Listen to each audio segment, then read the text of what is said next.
En fait, Monsieur Fabien Lapage, bonjour. Bonjour, William Temo. En fait, en tant qu'Aîné Congo, en fait, comment gérez-vous le conflit qui règne entre en fait, l'Aîné Congo présentement? Merci, William Tomo. Je dois vous répondre. Je crois qu'il y a un problème chez nous, les Congo. On dit les Makuku Matatu. Ce qui signifie? Les Makuku Matatu signifie, vous voyez, le pilier de la marmite. Hein? Le pilier de la marmite, quand les mamans préparaient avec du bois, on appelle à Lingala les koni.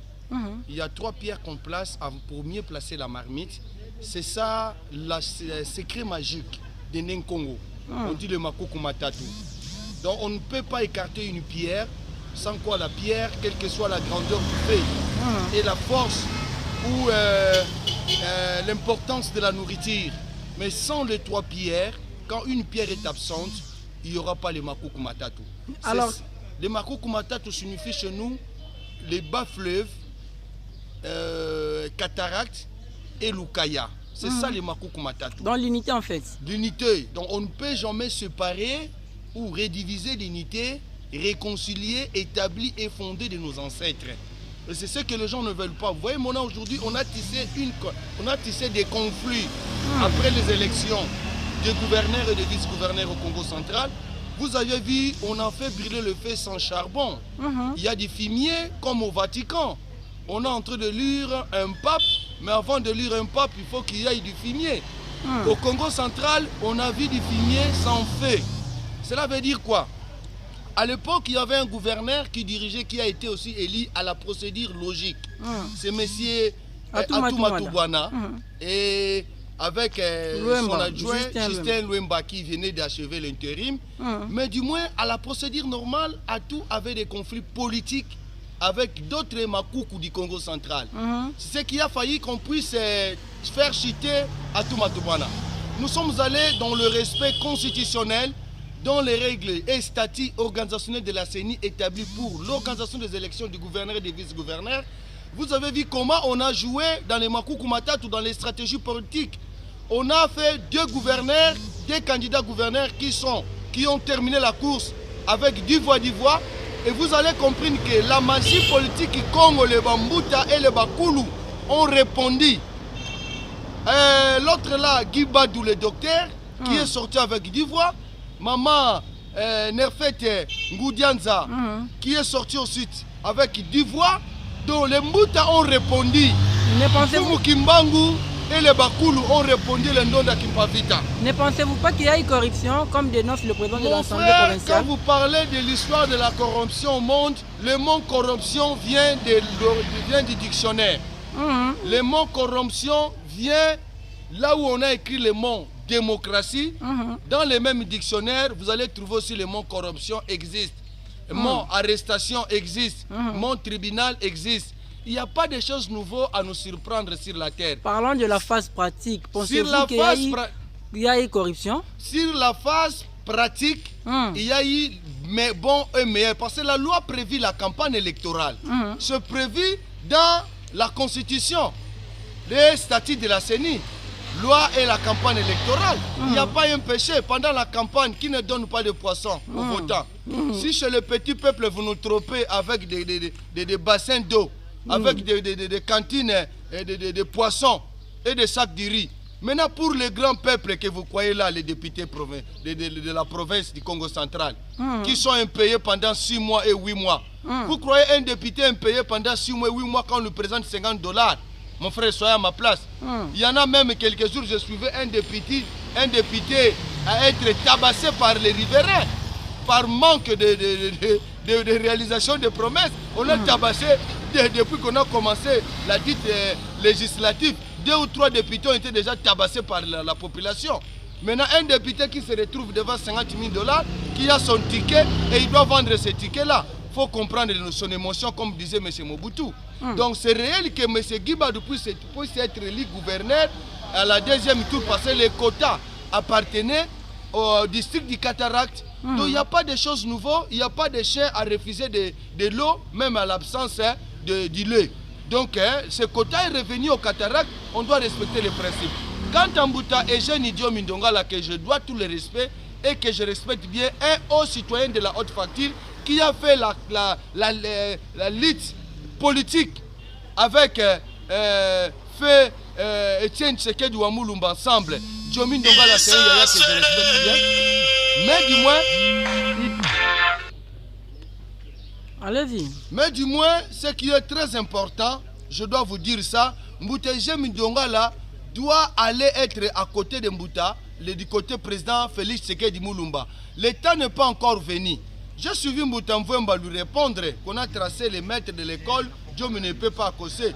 À ce temps ici, l'IDPS doit récompenser la lutte politique de M. Diomi Ndongala. Même à lui, on fera même DG. Le président Félix est en train de nommer les arrêtés ici, des gouverneurs, des ambassadeurs. On ne peut pas penser à Mbouta Diomi de lui donner même une place que Mbouta Diomi puisse être désigné même ambassadeur au Turquie, même ambassadeur au Swaziland, même DG d'une entité administrativo-politique. Est-ce que la finalité c'est seulement être gouverneur au Congo central? Pendant que Mbouta Diomi est jeune Ndongala que je respecte bien. Je sais qu'il a des moyens, qu'il a de l'argent. Je le respecte bien, c'est mon Mbouta, c'est mon Yaya. Mais il y a un problème, William Temo. Quand vous voyez aujourd'hui, par exemple, je dois vous dire une chose vraie.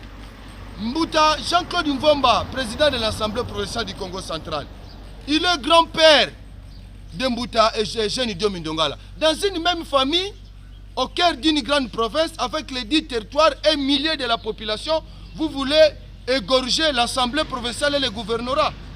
Et l'unique territoire du Congo central, c'est seulement Kazangoulou. Donc si aujourd'hui Mbouta Diomi passait gouverneur, estimons exemple, donc Jean-Claude Mvemba doit abandonner l'Assemblée provinciale parce que la province est subdivisée en 3 parties. Lukaya a pris l'Assemblée provinciale. Le gouvernorat est parti pour Cataract. Le Bas-Fleuve, vice-gouverneur. Maintenant, si vous voulez que Kazangoulou, parmi les 10 territoires, est dans cette même famille où il y a l'honorable Massamba, l'honorable Jean-Claude Mvemba, l'honorable Eugène Diomi Ndongala, une même famille, vous voulez arracher gouvernorat et l'Assemblée provinciale. Soyons quand même sérieux, soyons modestes. Alors, monsieur Fabien, pensez-vous qu'il y aura bel et bien élection 2023? Les élections de 2023, oui, nous croyons, parce que le chef de l'État l'a affirmé. Je crois qu'il va tenir à ses promesses. Il l'a dit dans plusieurs tribunes, même devant l'ONU, dans plusieurs places où il est passé. Le président Félix Tshisekedi a affirmé qu'il y aura bel et bien les élections en 2023. Et quels sont les indicateurs qui justifient qu'il y aura bel et bien élections? Bon, il n'y a pas encore des indicateurs. Le problème est que le chef de l'État n'a pas de problème. Ça dépend d'un cahier de charges que la CENI va présenter à l'Assemblée nationale. Le président est d'accord qu'en 2023, il y aura les élections. Maintenant, là, il y a un problème entre la CENI et le ministre de la Finance. Ils vont présenter un cahier de charges et un budget qu'ils vont déposer à l'Assemblée nationale. Félix Tshisekedi n'a pas de problème. Le président Félix l'a bien dit. Même demain, si la CENI dit que les élections demain, Félix n'a pas de problème. C'est l'Assemblée, c'est la CENI qui va présenter un cahier de charges à l'Assemblée nationale et au Sénat. Et ils vont me prodiguer et faire des études d'ensemble de faisabilité de fonds avec le ministre de la Finance. Le président Félix Tshisekedi n'a rien à voir. Si on nous dit les élections demain, nous irons aux élections. Il n'y a pas un problème là. À sans compter que la constatation des les refus, j'allais même dire, les refus de l'opposition du côté du président Martin Fayoulou et les autres qui sont tentés de créer un peu, de lancer un peu de pierre. Mais sans quoi le président Félix n'a rien à voir avec la CENI. Le président Félix n'attend que ce que la CENI va élaborer. Lui aussi il sera candidat 2023, il va se présenter comme candidat. Félix Antoine Tshisekedi n'a rien à voir. Comme il disait Jibin Piana, il n'y a rien, mais ce sont les hommes qui ont peur. Et quelle analyse faites-vous contre l'insécurité à l'est de la République démocratique du Congo? C'est vous que l'état de siège est l'unique solution, est l'unique moyen qui peut amener la solution à ces problèmes? Vous croyez l'unique guerre au monde, c'est seulement la guerre qui est chez nous à l'est? Si bien je suis l'âme qui pleure. Si bien je suis l'âme qui pleure, je suis en train de regretter le sang des Congolais qui coule. Est-ce que vous croyez dans la tête de Félix Antoine Tshisekedi Tshilombo, ou nous autres qui sommes ici, même des opposants qui sont des patriotes? Savez-vous, William Temo, le sang d'un patriote, ça coûte. Jadis, dans l'expression de Medidi, ça n'engage que moi, Fabien Lapage. Le sang d'un patriote, ça coûte au prix de la souveraineté. Ce n'est pas donné à un Congolais de tomber. Quand un Américain tombe, c'est un gouvernement qui s'est mobilisé. Donc, ce sont dans les standings des REA. Donc, ce qui reste chez nous, c'est de faire la faisabilité automatique. Ce n'est pas le cas seulement que l'Est de la République qui est dans les embrayements de guerre. Et ce n'est pas ça qui va empêcher les réas ou des réalisations de plusieurs auto-projets ou je peux encore dire les projets en lumière. Mais ce qui est vrai est que nous sommes obligés de réaliser l'avenir du Congo autrement. Qu'il y ait la guerre à l'Est de la République, qu'il y ait le Piéma ou quoi. Et vous croyez, à part l'Est de la République, il y en a des troubles. Je veux dire la route de Bandundu est dans l'insécurité. De Kinshasa qui quitte, on pille les gens. De Kinshasa à Matadi, on pille des conteneurs. Ce n'est pas seulement les Congolais qui sont à l'Est et qui sont à l'insécurité. On enlève les gens dans les quêtes ici à Kinshasa. Il y en a beaucoup de choses. Ce n'est pas seulement on doit tout focaliser parce qu'il y a la guerre à l'Est. C'est pourquoi ces gens-là créent des choses à l'Est de la République pour bloquer la vision de Félix, c'est qu'elle ne pas fonctionner. Donc c'est pour cela qu'on est en train de faire les gazons avec Félix. C'est pourquoi ils sont en train de collaborer avec les gens qui sont à l'Est pour allumer les feux pour dire que Félix a coquille Makambouté. Comme c'était dans le cahier de charge de Félix, la priorité c'est de terminer la guerre de l'Est. Et c'est là que les ennemis de Félix maintenant se focalisent pour collaborer avec les frayons qui allument la froidière des divisions. Mais du moins, nous croyons avec le Dieu de ce pays, le Dieu de nos ancêtres et nos ancêtres feront tout que la guerre de l'Est se termine. Nous croyons qu'il y aura les élections et la guerre de l'Est ne fera pas partie des blocages des élections pour 2023. Bien, M. Fabien Lapage, quelques secondes nous séparent de la fin de cet entretien. Alors regardez la caméra et quel est votre dernier mot? J'ai l'impression de dire quelque chose. Dans ce pays, c'est pourquoi moi je n'aime pas parler de partis politiques. Savez-vous, quand vous allez dans les pays organisés, parce que souvent nous avons l'habitude de dire les pays développés, les pays organisés, parce que quand nous parlons de l'opposition congolaise, tous ces gens-là qui sont dans l'opposition, ils ont dirigé dans ces pays. La plupart de nos opposants, des grands opposants, ont déjà signé des souches, des documents, ont soulevé des doigts dans les assemblées. Ils étaient, que ce soit Martin Fayoulou, que ce soit plutôt jadis le président Martin Fayoulou, que ce soit M.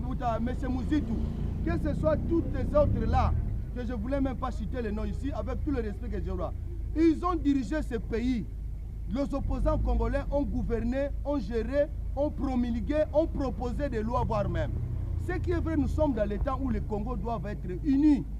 Quand vous parlez la chute d'un Congolais, la mort d'un Congolais, c'est un regret de la détresse humaine, où tous les Congolais doivent se sensibiliser consciemment dans l'éthique et dans la déontologie de la souveraineté. On doit avoir la passion de la nation. On doit avoir l'amour de la nation. C'est ce qui manque dans beaucoup de Congolais. Aujourd'hui, Félix Tshisekedi à la tête de la RDC, il est menacé par les autres. Et demain, quand toi tu arriveras aussi au pouvoir, Félix et les autres vont te menacer. C'est ce que nous ne voulons pas. Je suis en train de faire un appel conscient mental, un appel de la mobilisation en honte. Je mobilise la conscience d'un politicien congolais. C'est le temps où les Congolais doivent être unis pour bâtir l'avenir du Congo. Mais avec les jeux que les autres continuent à faire, le Kola Félix, il est devenu président, nous prenons la part de l'opposition. Et nous cherchons une opposition qui doit être reconstructive. Nous voulons une opposition constructive, une opposition qui propose, une opposition qui oriente, une opposition qui donne des lumières valables. Sans quoi, si nous continuons avec déjà des opposants dans un pays où nous avions le lait comme les canards, mais nous ne parvenons pas encore à traverser la mer Rouge. Nous sommes toujours en Égypte. Voilà nos souhaits, que l'opposition, que la majorité, nous voulons être réunis. Et ceux-là qui sont dans la majorité, qui travaillent au nom de Félix Antoine Tshisekedi, parce qu'il a l'arrêté présidentiel, il a été désigné par le chef de l'État. Mais vous êtes en train de piller ce pays. Notre Dieu, le Dieu de nos ancêtres, même la justice ne vous voit pas. Ce que vous pillez pour les Congolais, au lieu de mettre là où vous pouvez construire quelque chose, d'ajouter quelque chose, vous détruisez ce pays et le peuple.